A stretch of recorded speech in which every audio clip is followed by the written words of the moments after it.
હવે પીવાયક્યુ નું આપણે એક નાનકડું અહીંયા એનાલિસિસ લીધેલું છે. આ એનાલિસિસ આપણે 6800 પ્રશ્નોની જે આપણી બુક છે તેમાંથી લીધેલું છે. તો આમાં તમે જોવા જાવ તો રીઝનિંગમાં ટોટલ 16 ચેપ્ટર છે અને અહીંયા આપણે મેથ્સમાં 21 અને આ 22મા ચેપ્ટરમાં નાના નાના ચેપ્ટરો છે એનો સમાવેશ કરેલો છે.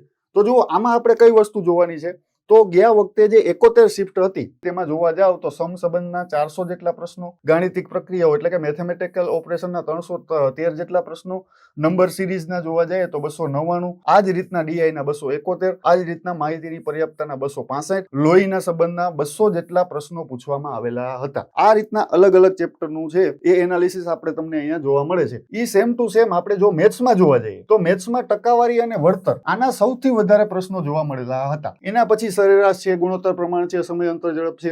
આખે આખું લિસ્ટ તમારે એકવાર જોઈ લેવાનું છે કે કયા ચેપ્ટરનું વેઇટેજ કેટલું હતું, ગયા વખતે કયા ચેપ્ટર ઉપર એ લોકોએ ભાર આપેલો હતો, અને આ જ મુજબ તમારે પ્રેક્ટિસ કરવાની છે અને તૈયારી પણ કરવાની છે. હવે તમને નેક્સ્ટ પ્રશ્ન એ થશે કે જો એટલા ચેપ્ટર કરી લઈએ તો આપણું કામ પૂરું. તો ના, આપણું કામ અહીંયા પૂરું થતું નથી. આપણે આના સિવાયના ચેપ્ટર તો કરવાના જ છે, પણ પહેલા આ ચેપ્ટર ઉપર ધ્યાન આપવાનું છે. આ ચેપ્ટર થોડાક વ્યવસ્થિત થઈ જાય અને તમારી પાસે ટાઈમ રહે તો તમારે પાછળના ચેપ્ટર કરવાના છે.